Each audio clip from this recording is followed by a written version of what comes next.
Russ. Yeah, I'm back out on the road again. Where am I riding today? Yeah, this is the Magicycle Deer 26-inch step-over model. Yeah, the Deer 26-inch. Yeah, I thought I'd take this out. I haven't ridden this bike in a while. That's because I was supposed to change out the spring in the back. Remember that? We have a squeaky spring, still there. Magicycle did send me another spring. I just haven't gotten around to putting it on there. There's only 2 screws. Yeah, I know. It's not hard. Just had other things to do, and by the time I remembered about it, yeah, I'm already on the bike. So too bad. It's just a little squeak. It's not it's not like it's affecting it or anything. It's just squeaky. So what are we going to talk about today, and what are we going? Well, we're just riding around as we usually do. It's going to rain a little bit later. We can see it's kind of cloudy. You know, I think I got to get up and push the button on this one. Let's move over here. There's no cars in this intersection. I don't get any type of I don't get anything that says that you can cross, so better to hit it. Okay, I see a car coming. But you know, the thing is, if they turn, like if they take a right turn, it doesn't register. And there's a car now turning right on our side here. Anyway, he's not turning. I guess he's afraid that I'm gonna go and he might run me over, so he's decided not to turn. You know, some of these other people, they turn from the left lane even. They go around me and turn. I really can't stand that at all. So anyway, what are we gonna talk about today? Well, I had a comment from somebody asking me, you know, you've had bikes from $2,000 to $5,000. What's the difference? You know, I thought about that. I said, actually, that's a good question. What is the difference? I mean, really, do we really need the more expensive bikes? Can we get by with the less expensive bike? That's a good question. Yeah, valid question. Thank you for your question.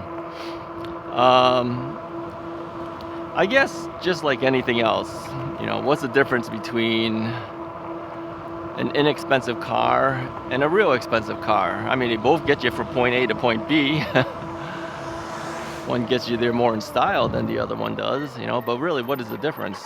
Well, I guess if you boil it all down, there's no real difference. If the whole point is just to get from point A to point B, there's no real difference. Now, there are some differences in how it gets you there, of course. One being speed, right? We talked about that not too long ago.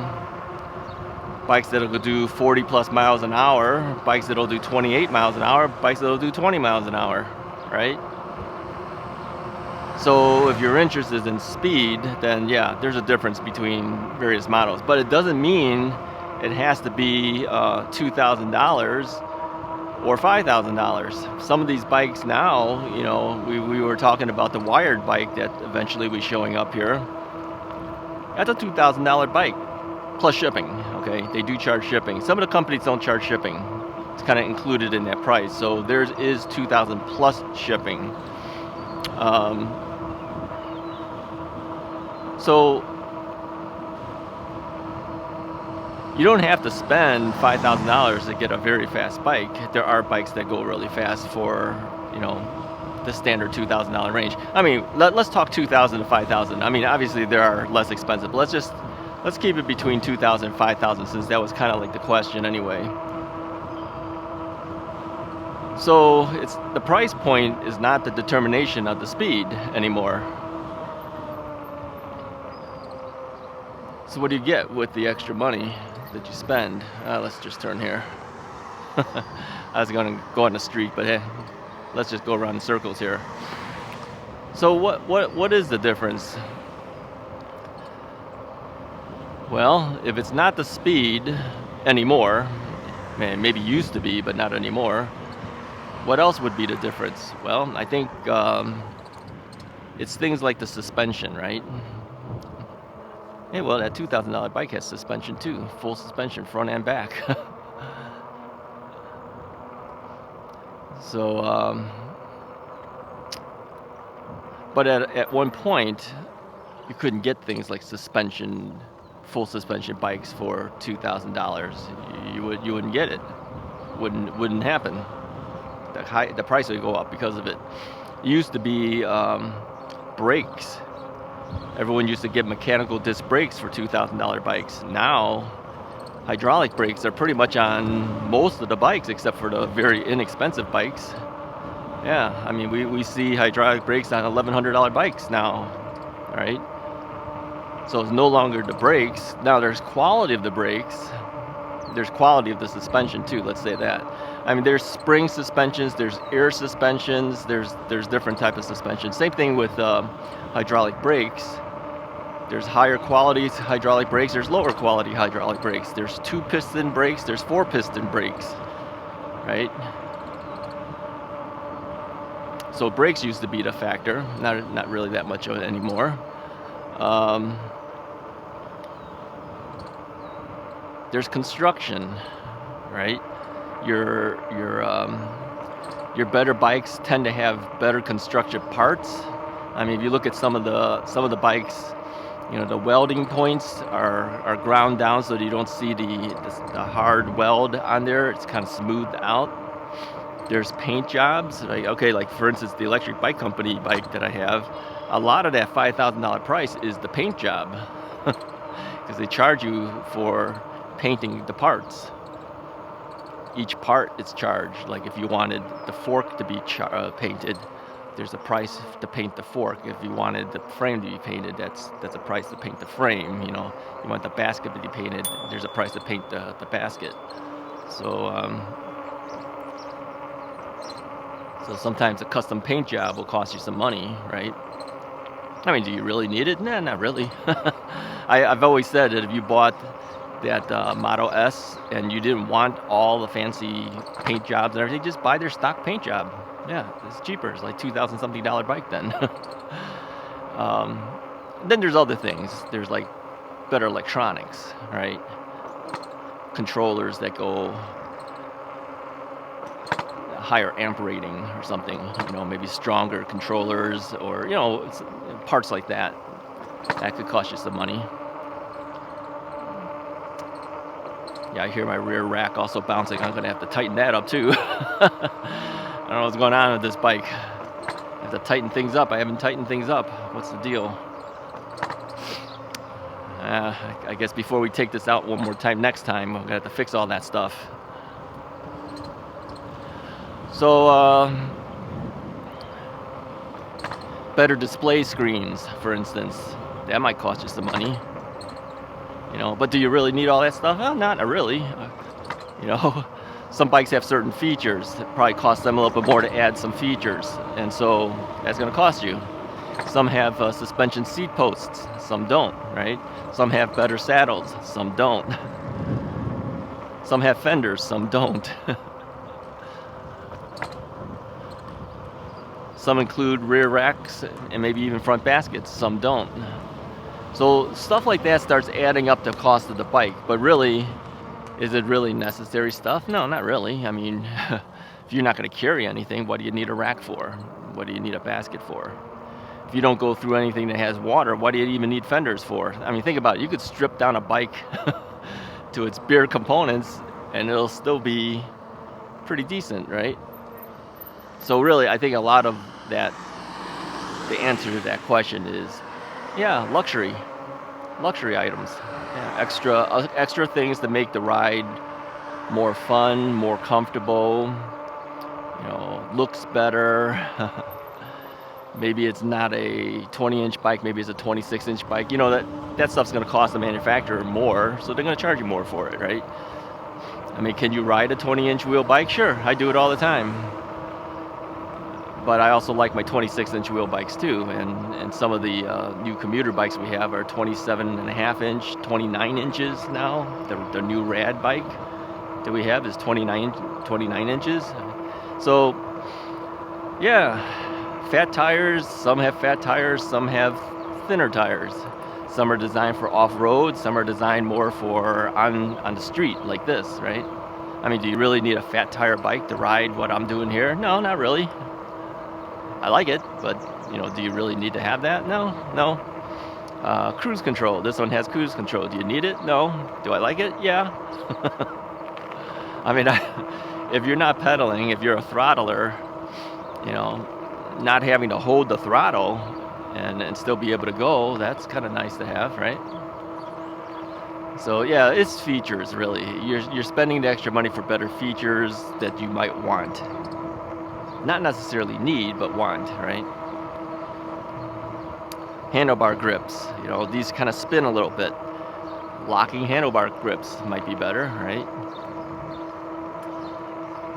So yeah, so to answer that question is, you spend more, you get some more luxury type items. Like I said, I don't think speed is the issue anymore. It used to be. Speeds and brakes.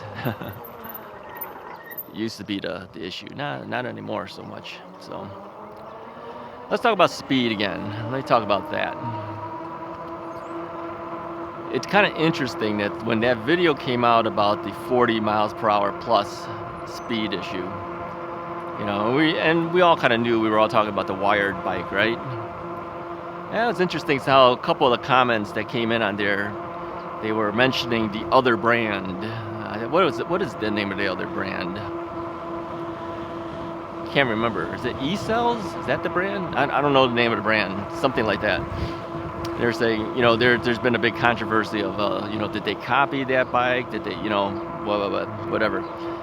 And then, of course, some of them had jumped in and said, well, I don't know if they have one, but they were saying that bike's better than the wired. And you know what? You could say that for almost every bike out there. This is better than this is better than that. That wasn't the purpose of that video, was to cause a controversy between brands. It was just talking about speed and stuff like that. But I've noticed that a lot of times people will jump in and we're back at this intersection. I just recognized. Let's hope something changes. Otherwise, I'll be standing here forever. I'll move forward. That way, the car behind me can maybe set the sensor. But sometimes I notice too. Yes, he's not doing it. He's not moving forward. If he doesn't move forward, he's not on top of the sensor. He's not going to trigger the light. I don't know why people do that. He is so far behind me. He's several car lengths behind me. All right, now he's inching forward. Well, you better inch more forward or we're going to be standing here forever. All right, there's other cars coming in the front. So anyway, it seems like there's always a controversy. Anytime you talk about anything, there's a controversy about something where people start saying, this is better than that bike and that bike's better than this bike. And I don't really care. I really don't. I mean, as a person who does review of bikes, all right, if I did that for every single bike, this is better than that, that's better than this, that'd be ridiculous. So,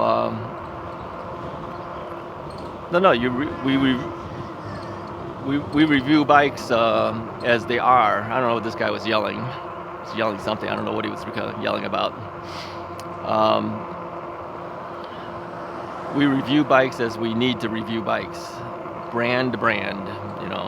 Whether it's better or worse, hey, it is what it is. The brand is the brand. The quality is the quality, whatever it happens to be. So, yeah, don't go jumping on things and just, say things like this is better than that. And yeah, nobody really cares. Nobody really cares about that comment. If somebody wants to buy a wired bike, they're going to buy a wired bike. If they want to buy the other brand, they're going to buy the other brand. What's the difference? It's up to the person, right? That's why there's a variety. I mean, think about it. If everything was just, this is the best bike, that's all you should buy, hey, then why would other manufacturers want to make any bikes? There wouldn't be competition. If there's no competition even, then you're going to be paying the higher price. Think about that.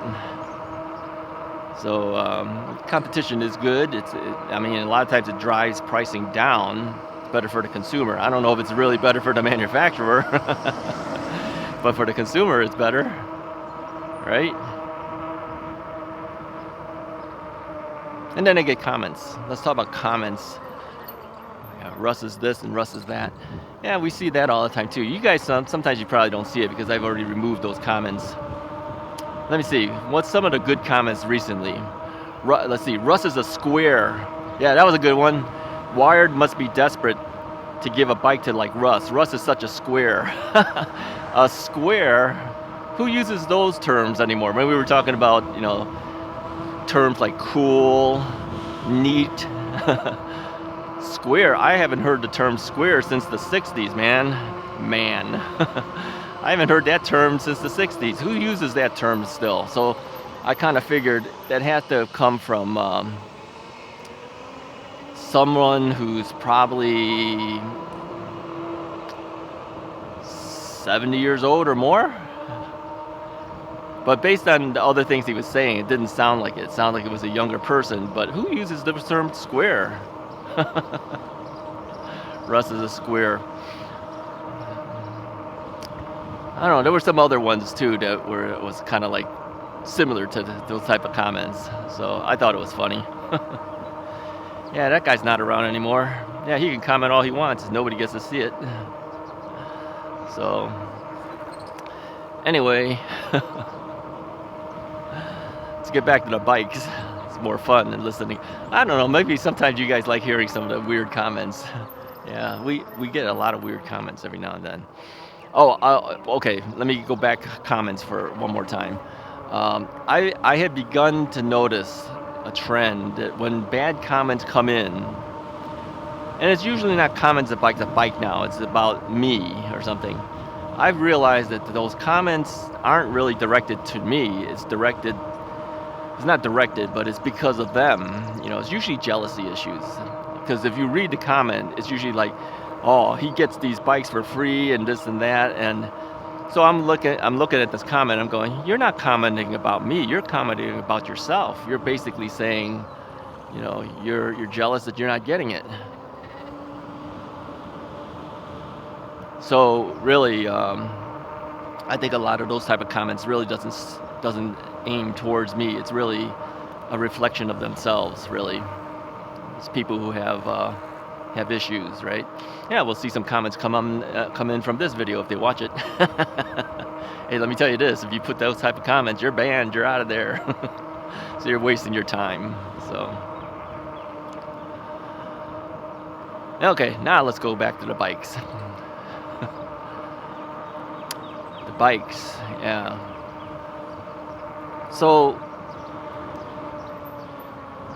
choosing one bike over the next is something we all have to do. You do it as a consumer to buy it, right? Decide which one you want to buy. I do it as a decision as to which models to review and to show on the channel. Now, some have said, why don't you just take them all? If you take them all, then we can decide. Yeah, you know what happens with all those bikes? If you take them all, you've got to get rid of them somehow. You can't keep them all.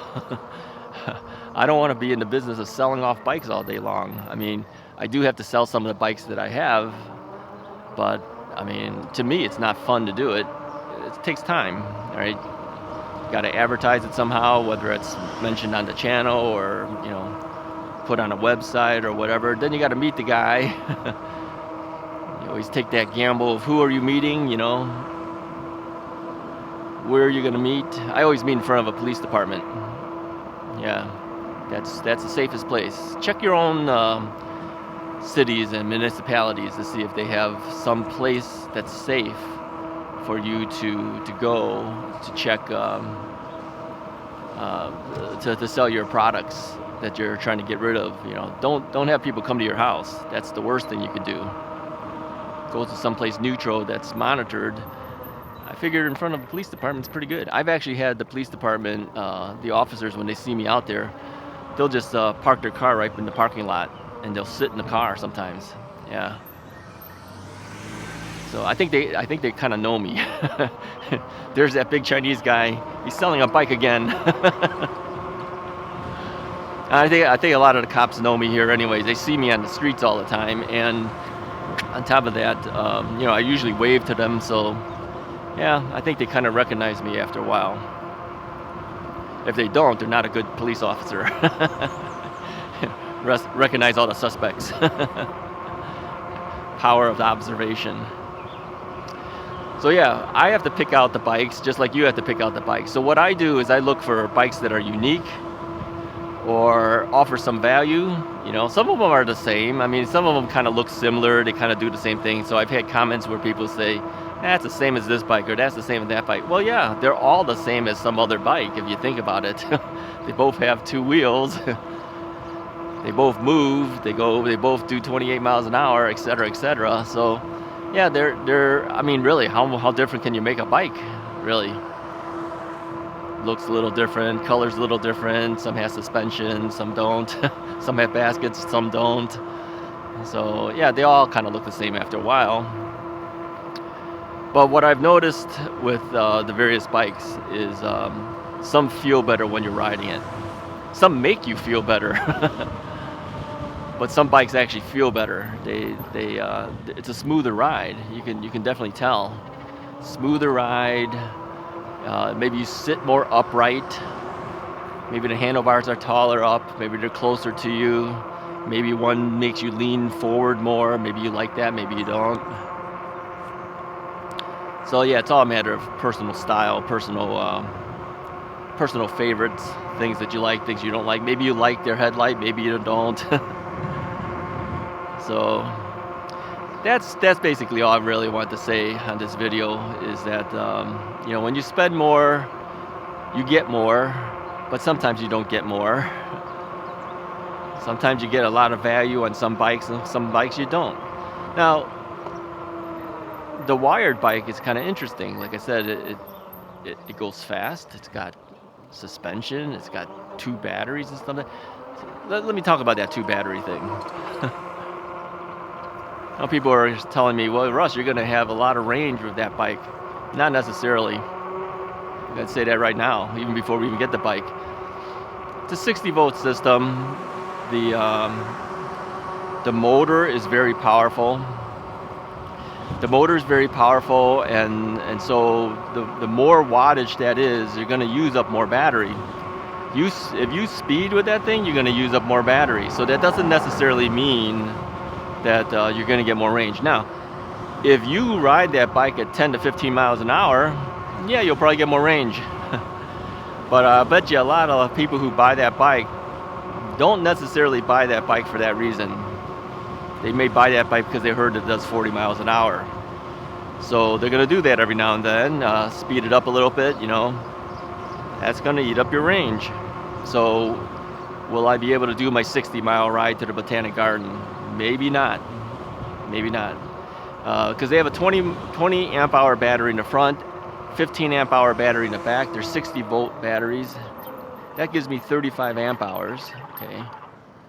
Times the 60 volt, multiply it out as far as your watt hours and stuff. But if you think about it, my electric bike company bike, my Beach Cruiser, right? That thing has 18 amp hours in the front and 18 amp hours in the back. It actually has more. Okay, 1 amp hour more. But if you think about it, which one would get me more range?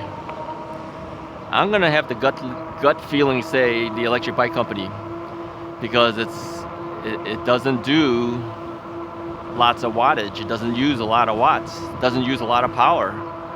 You know, it's a 48 volt system, but the motor is not that big. It's a 500 watt motor in there. Peaks a little higher than that, of course. So you're not going to use as much of the battery as opposed to, you know, a bike that has thousands of watts. And if you speed up and go faster on that thing, you're going to use up the power. Same thing with this Deer. I'll give you an example here. This is a 20 amp hour battery on a 52 volt setup. But I've noticed that, you know, I tried once to take it to the Botanic Gardens. I brought 2 batteries, and that was the time. Actually, that was the time that I ended up with a flat tire in the rear tire. I was exhausting one battery already, and I realized there's no way I can make it to the garden and back. That's when I decided, okay, it's time to abort. start heading home. Forget it. You're not going to make it. And so I turned around, and then eventually, of course, I got a flat. And the reason is because, again, I was throttling a lot more than I typically do when I do that Botanic Garden ride. I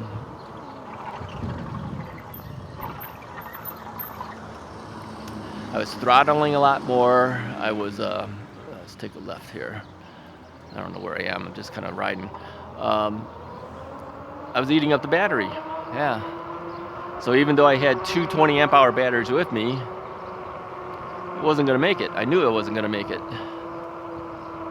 So yeah, don't be fooled by the fact that a bike has two batteries, that means more range all the time. I think, and we'll talk to Wired about that too. We'll see what they have to say about it. But I think they added that second battery because they realized that, we're giving a lot of power here, or requiring a lot of power, I should say, because of this new motors and everything.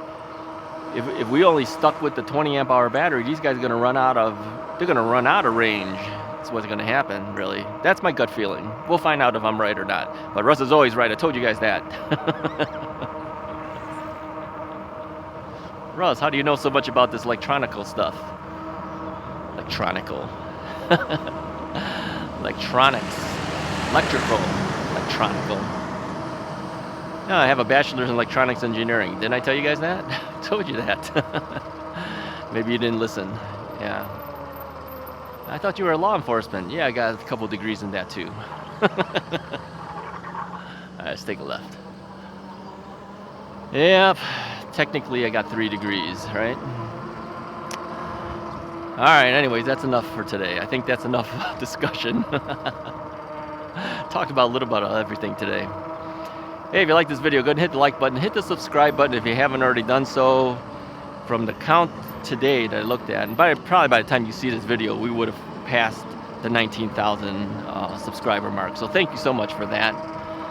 When I looked at it today, I think we only needed like 50 more people. But I think by the time this video releases, we will be at the 19,000. Thank you so much. I appreciate it.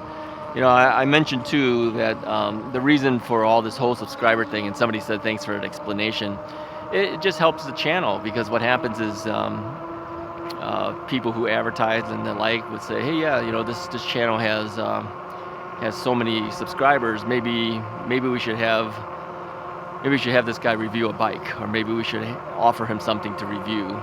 So.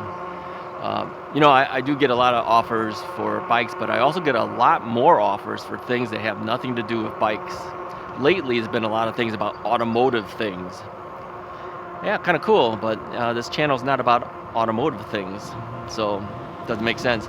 Hey, I got offered an air fryer today. $150 air fryer, but I didn't take it. I mean, if I needed an air fryer, would I take it? Yeah, maybe.